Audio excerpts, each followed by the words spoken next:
22 फरवरी से स्टार्ट है, ठीक है। और 22 फरवरी बहुत ही ज्यादा नजदीक है। अब आपका पेपर आने वाला है, बिल्कुल सिर पर है, ठीक है।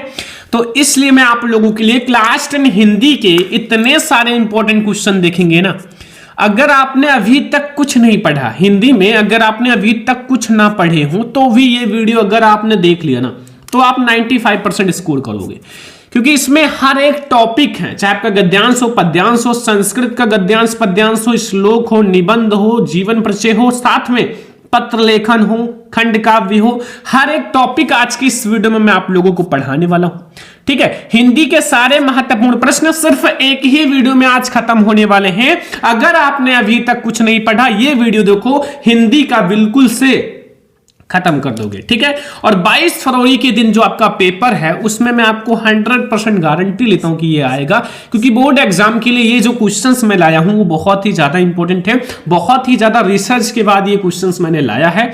तो आज के इस वीडियो को लाइक कर देना, शेयर कर देना, अगर चैनल पर नया हो तो सब्सक्राइब भी कर लेना, क्योंकि ये बहुत ही ज्यादा इंपॉर्टेंट वीडियो है, ठीक है। तो सबसे पहले हम लोग देखेंगे जो हमारा महत्वपूर्ण गद्यांश है बोर्ड एग्जाम के लिए, जो मोस्ट इंपॉर्टेंट गद्यांश है, ठीक है, वो तो जो गद्यांश है ये बोर्ड एग्जाम के लिए वेरी इंपॉर्टेंट है, जो मैं आपको बताने वाला हूं, क्योंकि ये बहुत ही ज्यादा इंपॉर्टेंट गद्यांश है। देखो इसमें आपसे क्या कह रहा है कि कुसंग का ज्वर, देखो गद्यांश सबसे पहले समझ लो, ये मैं जो गद्यांश बता रहा हूं ये बहुत ही ज्यादा इंपॉर्टेंट है, बहुत ही बार आ चुका है, और हो सकता है कि मैंने पहले भी पढ़ा रखा हो, लेकिन अब आपका पेपर बहुत ज्यादा नजदीक है, इसलिए मैं आप लोगों को कई सारी चीजें बता रहा हूं, ठीक है। तो देखो कुसंग का ज्वर जो होता है सबसे भयानक होता है। जो कुसंग होता है, कुसंग का ज्वर जो होता है वो सबसे भयानक होता है, और यह केवल नीति और सद्बुद्धि का ही नाश नहीं करती बल्कि बुद्धि का भी क्षय करता है। मतलब ये नीति और सद्बुद्धि का ही नाश नहीं करती बल्कि बुद्धि का भी क्षय करता है।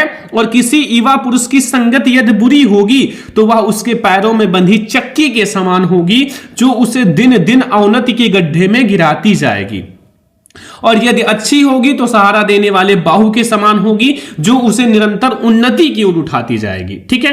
ये बहुत ही ज्यादा इंपॉर्टेंट है हमारा गद्यांश, जो बोर्ड एग्जाम में जरूर आएगा, तो आप लोग जरूर ही तैयार कर लेना, क्योंकि बोर्ड एग्जाम के लिए वेरी इंपॉर्टेंट है। अब सबसे पहले आप ये देखो कि आपका यहां जो है इसमें 3 क्वेश्चंस रहेंगे। सबसे पहला हमारा 2 नंबर का रहेगा गद्यांश का, जो है प्रस्तुत गद्यांश का आपको संदर्भ लिखना है। जो हमारा गद्यांश ऊपर दिया गया है ना, इसका आपको संदर्भ लिखना है। सेकंड आपको रेखांकित अंश की व्याख्या करनी है, 2 ही नंबर मिलेगा, मतलब 2-2 नंबर का क्वेश्चन है। और फिर अच्छी संगति से होने वाले लाभ बताइए, बहुत ही ज्यादा इंपॉर्टेंट है।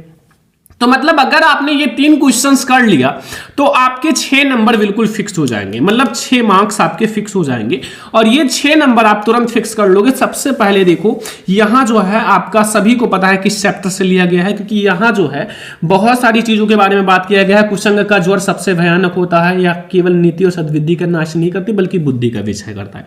इतना तो और ध्यान से पढ़ लेना, क्योंकि ये रेखांकित अंश है, ये आपको 2 नंबर एक्स्ट्रा देकर जाएंगी। और यहां संगत की बात की गई है, बुरी संगति अच्छी संगति, तो इसलिए आप ये समझना कि ये हमारा मित्रता पाठ से लिया गया है, क्योंकि संगति का जो होता है वो मित्र ही होता है, ठीक है।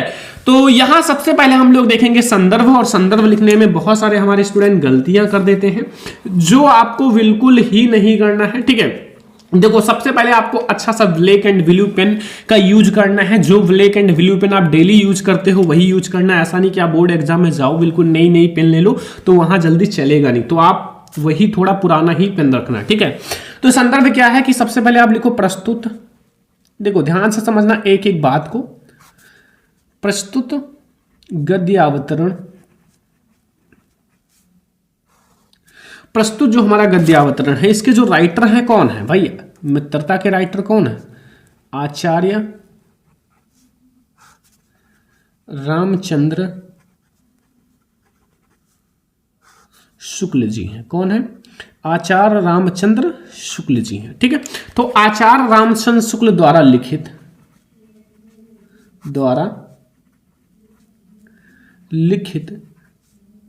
ठीक है, द्वारा लिखित एवं हमारी पाठ्य पुस्तक,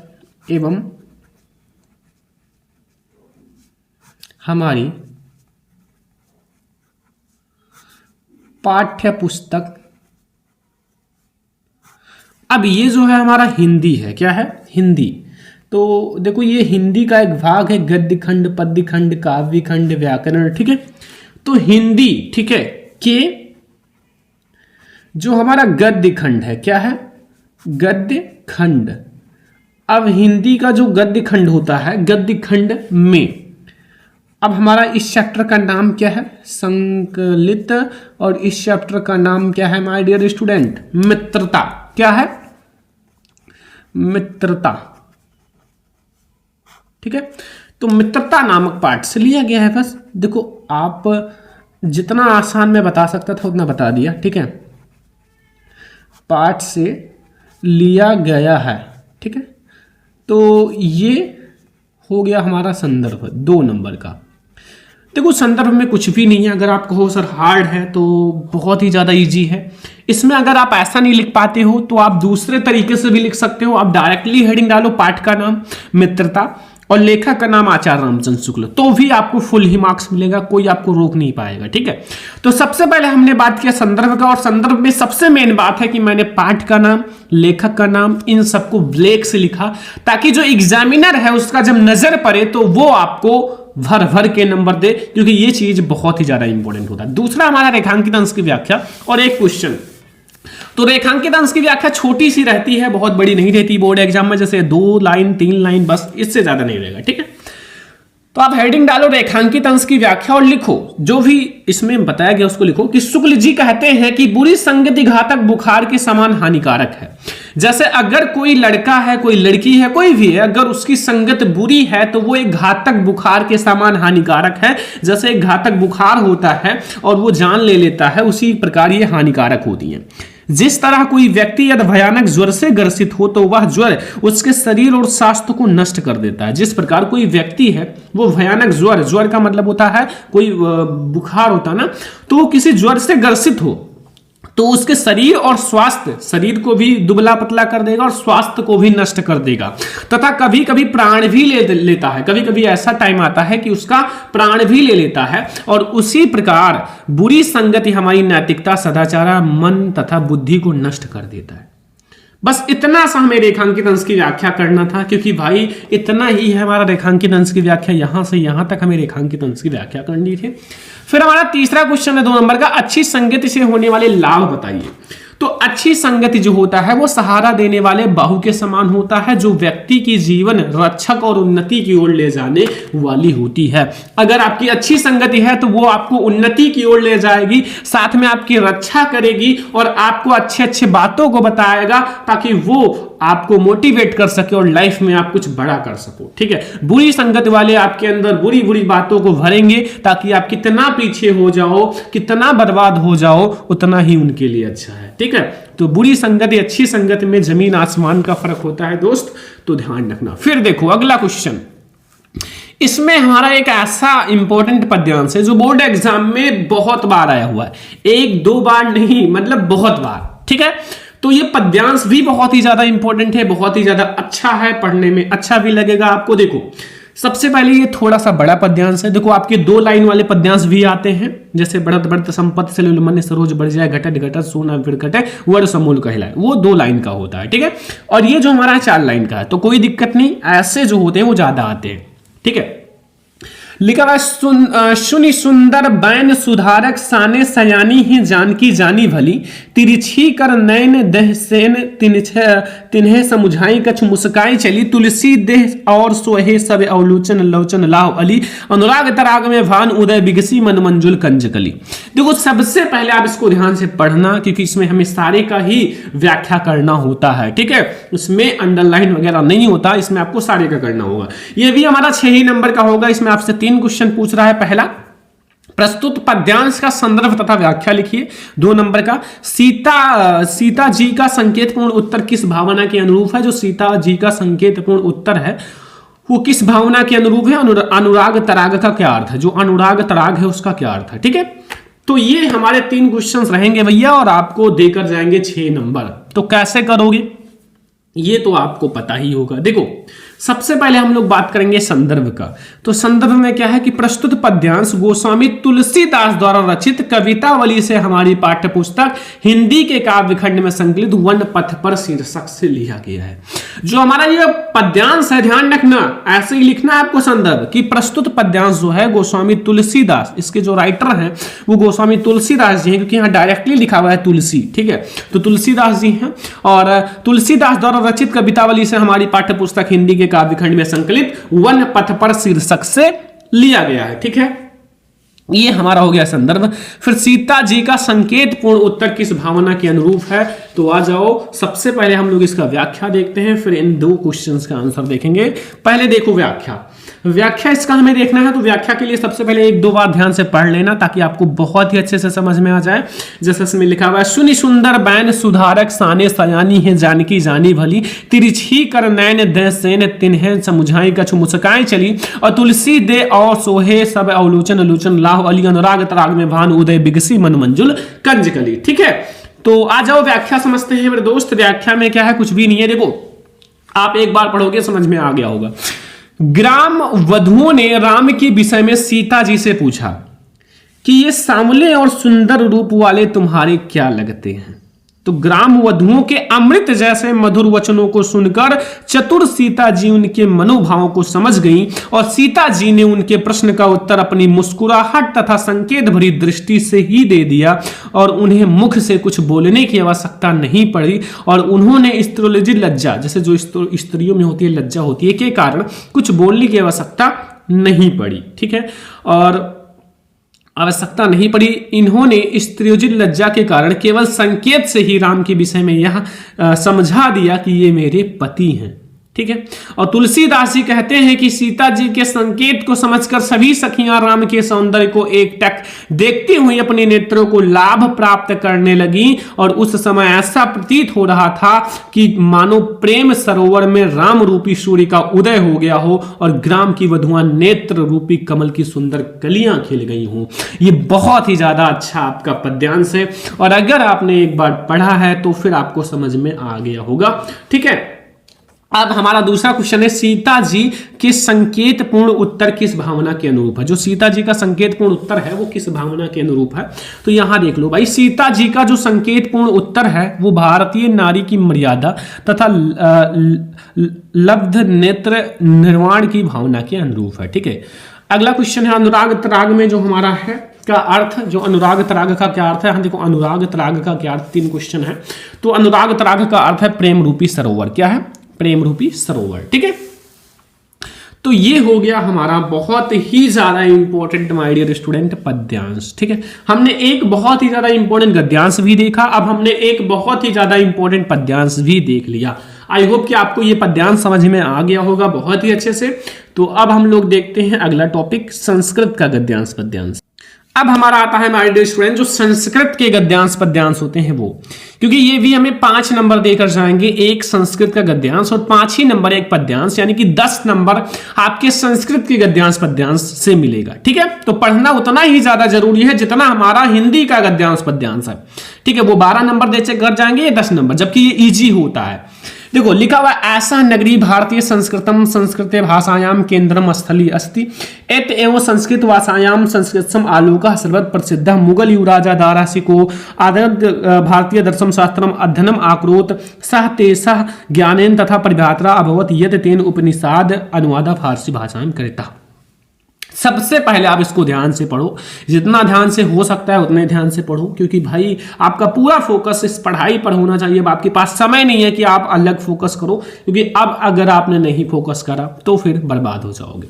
संदर्भ में क्या है कि प्रस्तुत गद्यांश हमारी पाठ्य पुस्तक हिंदी के संस्कृत खंड के वाराणसी पाठ से लिया गया। किस पाठ से लिया गया है, जो वाराणसी पाठ है। तो प्रस्तुत गद्यांश जो है हमारी पाठ्य पुस्तक हिंदी के संस्कृत खंड के वाराणसी पाठ से लिया गया है, ठीक है। वाराणसी याद रखना, हमें केवल संदर्भ प्रसंग व्याख्या लिखना है। संदर्भ में हमारा केवल पाठ का नाम पता होना चाहिए, कोई लेखक कोई कवि नहीं होता है, और पाठ का नाम बहुत ही ज्यादा आसान होता है। फिर प्रसंग देखो, यही प्रसंग आप वाराणसी के हर एक चैप्टर में छाप सकते हो, यही संदर्भ तो आप छापोगे ही, साथ में यही प्रसंग भी छाप सकते हो, हर एक आप पंक्ति में जो भी हो, ठीक है।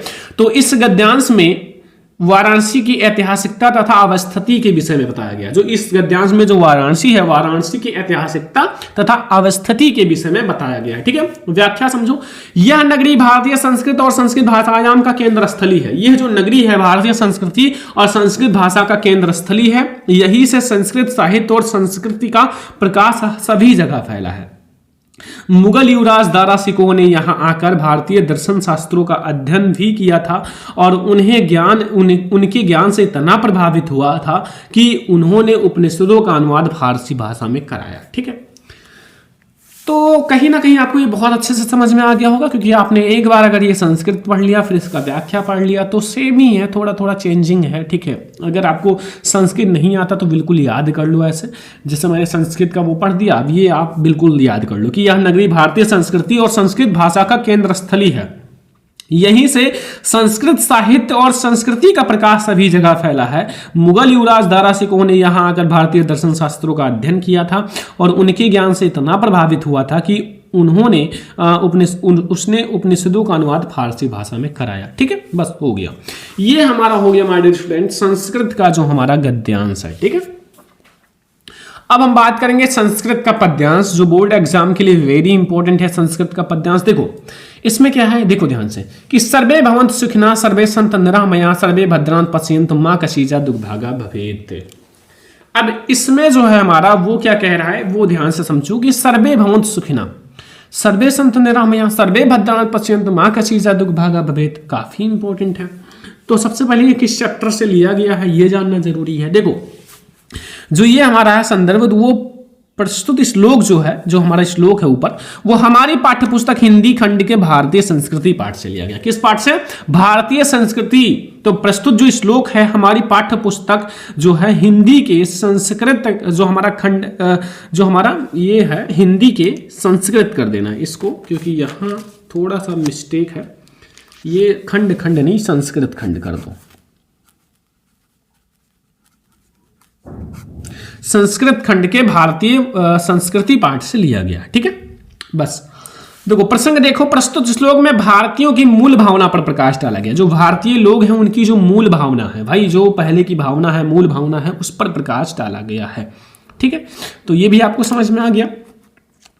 फिर देखो हमारा अगला है अनुवाद। देखो ये हमारा हो गया संदर्भ बढ़िया से, ठीक है, संस्कृत खंड के, और फिर ये हमारा हो गया प्रसंग, और फिर हमारा व्याख्या देख लो। सब सुखी हूं, देखो यहां कहने का मतलब होता है सर्वे भवन्तु सुखिनः और सर्वे सन्तु निरामयाः का मतलब होता है सब सुखी हूं, सब रोग रहित हूं, सब कल्याण को देखें अर्थात सभी का कल्याण हो, और कोई भी दुखी ना हो अर्थात कोई भी दुख का भागी ना हो। ठीक है, तो कहने का मतलब होता है जितने लोग हैं सब सुखी हो, कोई रोगी ना हो, और सब कल्याण को देखें अर्थात सभी का कल्याण हो, कोई भी दुखी ना हो, कोई भी दुख का भागी ना बने।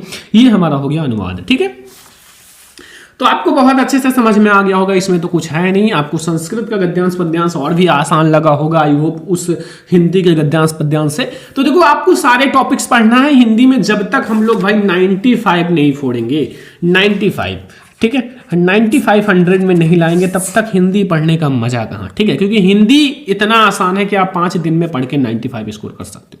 और हम आप लोगों को, अब आपका पेपर जैसे 10 दिन बचेगा, मैं आपको केवल हिंदी की इतनी सारी मैराथन क्लास देने वाला हूँ, इतनी सारी मैराथन क्लास कि आप कहोगे सर रहने दो, क्योंकि उतने आपकी क्लासेस आने वाली हैं कि आप लोग हर एक सब्जेक्ट का आएगा, लेकिन हिंदी का बहुत ज़्यादा। ठीक है, तो ये हमारा हो गया बहुत ही ज़्यादा इंपॉर्टेंट हमारा पद्यांश जो कि संस्कृत का था। अब हम लोग देखते हैं जीवन परिचय। मैंने आपको जीवन परिचय तो बता ही रखा है कौन कौन से आपके इंपॉर्टेंट हैं। लाइकेज पहला हमारा है आचार्य रामचंद्र शुक्ल जी का, दूसरा जयशंकर प्रसाद जी का, ये 2 आपके लेखक हैं। और फिर आपको कवि में हलना है तो कवि में आपका सूरदास जी का है, तुलसीदास जी का है, महादेवी वर्मा का, ये 3 तैयार कर लो। मतलब आपको 5 जीवन परिचय कम से कम तैयार करने, 5 तो तैयार ही करने हैं। ठीक है, तो आज सबसे पहले हम लोग एक इंपॉर्टेंट जीवन परिचय देखते हैं, इसके बाद भी हमारा जीवन परिचय है, बट हम लोग एक बहुत ही ज्यादा इंपॉर्टेंट जीवन परिचय देखते हैं जो कि आप लोगों को तैयार ही करना पड़ेगा। देखो कौन सा है, यहां देखो, जो हमारा जीवन परिचय है वो आचार्य रामचंद्र शुक्ल जी का है, बहुत ही ज्यादा इंपॉर्टेंट है। 2014 में आए हो, 15 में, 16 में, 17 में, 18 में, 19 में, 20 में, 21 में, 22 में, 23 में, भाई हर साल आ रहा है, तो अब की बार भी आएगा, 2024 में भी आएगा 22 फरवरी को। ठीक है, तो आचार्य रामचंद्र शुक्ल जी का जीवन परिचय समझो कि आचार्य रामचंद्र शुक्ल का जन्म जो है सन 1884 ईस्वी में बस्ती जिले के आगोना नामक ग्राम में एक संभस्त परिवार में हुआ था। जो आचार्य रामचंद्र शुक्ल जी हैं उनका जन्म जो है 1884 ईस्वी में बस्ती जिले के आगोना नामक ग्राम के एक संभ्राष्ट परिवार में हुआ था। इनके पिता चंद्रबली शुक्ल मिर्जापुर में कानूनगो थे। इनके जो पिता थे उनका नाम था चंद्रबली शुक्ल, जो मिर्जापुर के एक कानूनगो थे, ठीक है। और इनकी माता जो थी अत्यंत विदुषी और धार्मिक थी। इनकी माता जो थी अत्यंत विदुषी मतलब विद्वान और धार्मिक, पूजा करने वाली थी। और इनकी प्रारंभिक शिक्षा दीक्षा अपने पिता के पास जिले की राठ तहसील में हुई और इन्होंने मिशन स्कूल से 10वीं की परीक्षा उत्तीर्ण की। और जो आचार्य रामचंद्र शुक्ल जी हैं वो मिशन स्कूल, कौन से मिशन स्कूल से 10वीं की परीक्षा उत्तीर्ण की। गणित में कमजोर होने के कारण ये आगे नहीं पढ़ सके। मतलब ये जो भाई साहब थे वो गणित में कमजोर थे। अब गणित में जब कमजोर थे तो ये आगे नहीं पढ़ सके। इन्होंने इंटरमीडिएट की शिक्षा इलाहाबाद से ली थी। मतलब इन्होंने ट्राई किया कि भाई शिक्षा ली जाए, तो इंटरमीडिएट की शिक्षा इलाहाबाद से ली, किंतु परीक्षा से पूर्व ही विद्यालय छूट गया। लेकिन जो परीक्षा होने से पहले ही इनका विद्यालय छूट गया और इसके पश्चात इन्होंने मिर्जापुर के न्यायालय में नौकरी आरंभ कर दी और यह नौकरी इनके स्वभाव के अनुकूल थी। अतः ये मिर्जापुर के मिशन स्कूल में चित्रकला के अध्यापक हो गए। और उसके बाद ये नौकरी छोड़ने के बाद ये मिर्जापुर का जो मिशन स्कूल जहां से इन्होंने पढ़ाई किया था उसी स्कूल में ये चित्रकला के अध्यापक भी हो गए। और इन्होंने अनेक कहानी, कविता, निबंध, नाटक आदि की रचना की और इन्होंने 19 वर्ष तक काशी नगरी प्रचारणी सभा का संपादन किया। और इन्होंने 19 साल तक, ठीक है, 19 वर्ष तक काशी नागरी प्रचारणी सभा का संपादन भी किया। किंतु हिंदू विश्वविद्यालय में हिंदी विभाग के प्राध्यापक के रूप में भी हो गई। मतलब इनकी नियुक्ति जो है काशी हिंदू विश्वविद्यालय में हिंदी विभाग के प्राध्यापक के रूप में हो गई, ठीक है। और श्याम सुंदर के अवकाश के बाद हिंदी विभाग के अध्यक्ष हो गए और हिंदी का यह दिग्गज साहित्यकार सन 1941 ईस्वी में स्वर्गवास हो गया। मतलब 1941 में इनका स्वर्गवास हुआ, 1884 में इनका जन्म हुआ। तो सही है। अब देखो, ये तो हो गया इनके जीवन परिचय, ठीक है। जीवन परिचय आपको ऐसे लिखना है, ठीक है। अगर आप चाहो तो बगल में ऐसे एक कॉलम बना के थोड़ा सा संक्षिप्त में भी लिख सकते हो। नाम जैसे आचार्य रामचंद्र शुक्ल, जन्म 1884, पिता का नाम चंद्रबली शुक्ल एंड परीक्षा, कुछ भी ऐसे से बना के, और पत्रिका जो है काशी नगरी प्रचारणी सभा, मृत्यु, ऐसे आप शॉर्ट में बगल में ऐसे कॉलम बना के लिख सकते हो, ठीक है। वैसे आप ऐसे भी लिख दोगे, लास्ट में आप इनकी रचनाएं लिख दोगे, बहुत है। तो अब आप लास्ट में रचनाएं हेडिंग डालो। देखो, आपको 2-3 रचना लिख देना है, कोई बहुत ही ज़्यादा नहीं लिखना है, ठीक है। रचनाएं देखो, रचनाओं में जैसे इनके बहुत सारे हैं भाई। चिंतामणि इनकी बहुत ही प्रसिद्ध रचना है,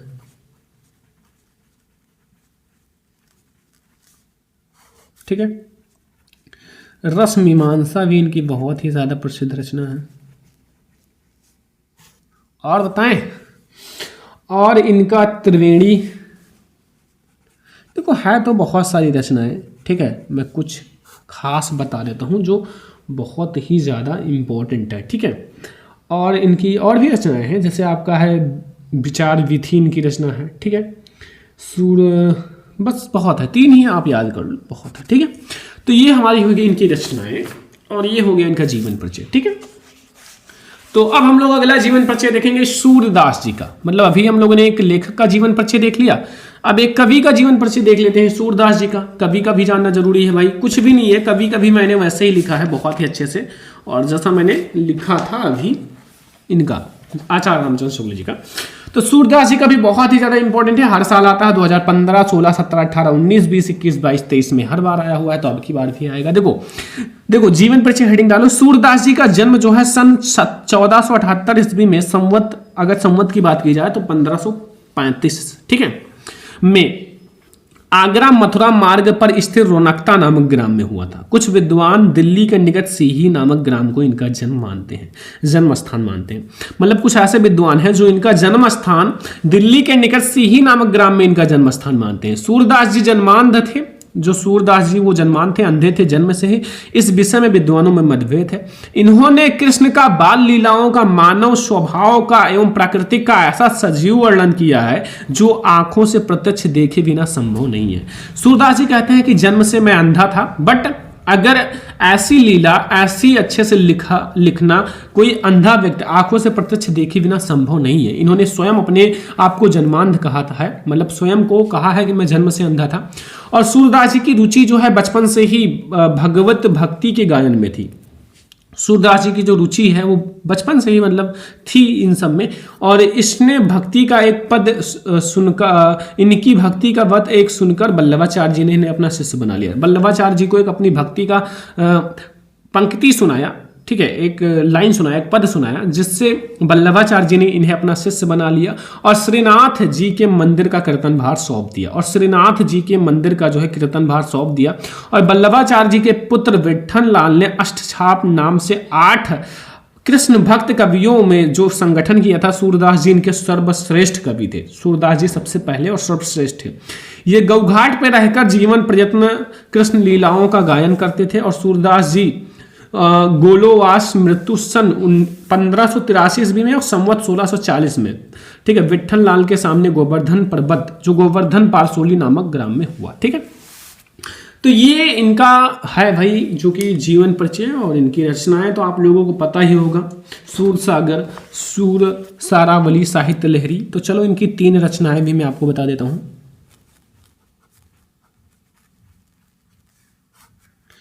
रचनाएं देख लो इनकी। देखो इनकी जो रचनाएं हैं वो जैसे सूरसागर है,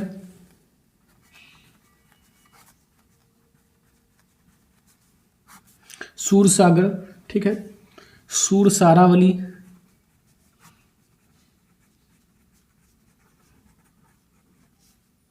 ठीक है, और साहित्य लहरी।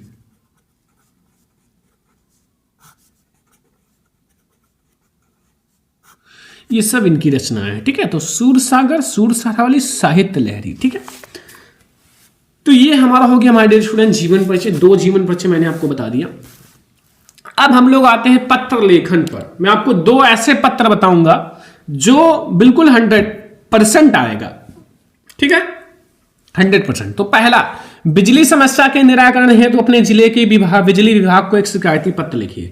जो बिजली समस्या है आपके साइड में, आपके क्षेत्र में, आपके नगर में बिजली की समस्या है, अब उसको सही करने के लिए आप पत्र लिखो ताकि वो पत्र डाकघर में जाए और फिर उसका सॉल्यूशन जल्द से जल्द किया जाए, ठीक है। तो यही हमारा है कि बिजली समस्या के निराकरण हेतु तो अपने जिले के बिजली विभाग को एक शिकायती पत्र लिखिए। तो देखो सबसे पहले शिकायती पत्र में सेवा में बिजली विभाग, जो सेवा में बिजली विभाग है मेरठ का विषय है बिजली की अनियमित आपूर्ति। मतलब जो बिजली है वो समय पर नहीं आती और अनियमित होती है, ठीक है। मान्यवर, हम गांधीनगर कॉलोनी के निवासी आपका ध्यान बिजली समस्या की ओर आकर्षित कराना चाहते हैं। मतलब हम जो हैं गांधीनगर कॉलोनी के निवासी हैं और आपका ध्यान बिजली समस्या की ओर आकर्षित कराना चाहते हैं। पानी तथा अन्य कार्यों के लिए बिजली की सर्वाधिक आवश्यकता ग्रीष्म काल में होती है। मतलब जो पानी है और अन्य कार्यों के लिए बिजली जो है सर्वाधिक आवश्यकता हमें ग्रीष्म काल यानी कि गर्मी में होती है। और बिजली जीवन मूलभूत आवश्यकता है। जो बिजली है जीवन की मूलभूत आवश्यकता है। कोई भी लोकप्रिय सरकार इसकी अपेक्षा नहीं करती। हमारी कॉलोनी में बिजली आपूर्ति प्रारंभ और बंद होने का कोई समय निर्धारित नहीं है, अतः 1 सप्ताह में बिजली आपूर्ति की समस्या को दूर करें। इस स्थिति में आपसे हमारा निवेदन है कि कृपया हमारी समस्या की ओर ध्यान दें और कृपया बिजली समय को निर्धारित किया जा सकता है और शीघ्र कार्यवाही की आशा में है। हमें आपके गांधीनगर निवासी, ठीक है, हम हैं आपके गांधीनगर निवासी दिनांक, अपना नाम भी लिख सकते हो, ठीक है। बस ये हो गया, कुछ भी नहीं है। अगर आप ध्यान से देखो तो हिंदी में कुछ भी नहीं है। दूसरा हम लोग देखते हैं, दूसरा पत्र लेखन आप लोग समझ लो।